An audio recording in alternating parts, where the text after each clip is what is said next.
Cet exercice, on nous propose une fonction g produit des deux fonctions cosinus et sinus, et on nous demande de montrer qu'elle est impaire, qu'elle est pi périodique, c'est-à-dire périodique de période pi, puis d'identifier sa courbe représentative parmi les trois courbes proposées.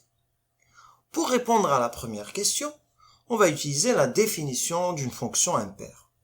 G est impaire si et seulement si g de moins x est égal à moins g de x. On fait donc les calculs, et à la deuxième étape, on va remplacer sinus de moins x par moins sinus de x, puisqu'on sait que la fonction sinus est impaire.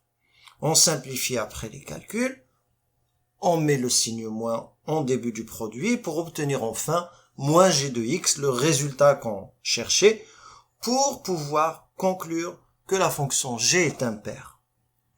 Maintenant, il reste à interpréter, et pour cela, on va dire que graphiquement, cela revient à dire que la courbe représentative de g est symétrique par rapport à l'origine du repère. C'est la caractéristique de toute fonction impaire. Pour la deuxième question, maintenant, on va utiliser, encore une fois, une définition. Cette fois, ça sera la définition de la fonction, ou plutôt d'une fonction périodique. G est périodique de période pi, si et seulement si l'image de x plus la période, dans ce cas c'est pi, est égale à l'image de x. Donc on calcule g de x plus pi, et on obtient le produit des cosinus et des sinus de x plus pi. Pour simplifier ça, je vous invite à aller regarder le schéma que j'ai rajouté sur le corrigé du sujet 0 dans sa partie QCM. C'est ça qui va vous permettre de comprendre comment on arrive à ce résultat. En obtenant g de x, on peut conclure donc que la fonction g est pi périodique.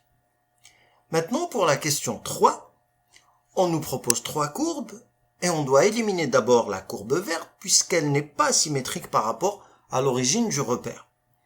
Puis, on va suivre l'indication de l'énoncé en choisissant l'abscisse pi sur 4 puisque c'est une abscisse où les deux courbes restantes ont des images différentes.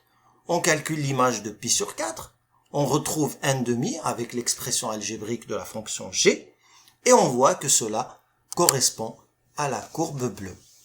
Voilà.